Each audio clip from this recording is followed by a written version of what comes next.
20 years ago, KwaZulu-Natal was South Africa's textile manufacturing capital, employing thousands. But then the industry died. The duties were dropped drastically in mid-90s with the new government. Indeed, with the requirement of the World Trade Organization, there are some realizations that we had to do with our import duties. When that happened, imports started flooding in and demand for local production started dropping. And a lot of the companies did close down, very well-known companies that had to shut their doors because of the imports. Over the past decade, thousands of South African business people have flocked to the world's fashion capitals every year to buy the latest styles. No, it's not very. They then make copies of the designs in countries like China, Bangladesh and Pakistan and import the finished products to South Africa.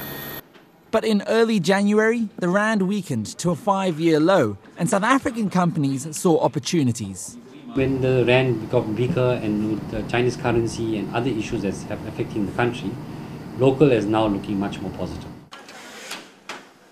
Renewed hope in local manufacturing would be a lifeline for fresh young designers like Lou Machaba. It means money, it means more jobs, it means more opportunities and bigger dreams. Machaba is learning to mass-produce men's suits, but his bigger dreams are designing women's outfits for the Durban July. The competition is a bit steep, but I'm not intimidated by anybody as a designer. These garments aren't made in China. With the cost of electricity soaring and a relatively high minimum wage, South Africa can't compete with the East in the mass production of cheap clothing. To survive, local manufacturers must make quality garments. Our strategy in KwaZulu-Natal is going to be mirrored around the countries such as Turkey, around Italy, which are the countries that are actually producing your medium to upper ends kind of quality clothing and textiles. And when people are bringing in fully finished products, such as in clothing and textile, we must have a higher tariff structure for those people.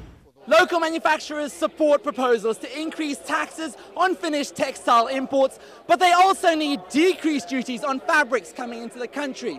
Government, however, maintain that South African companies must be globally competitive with or without artificial incentives. Yusuf Omar in Durban. Know more. eNCA.com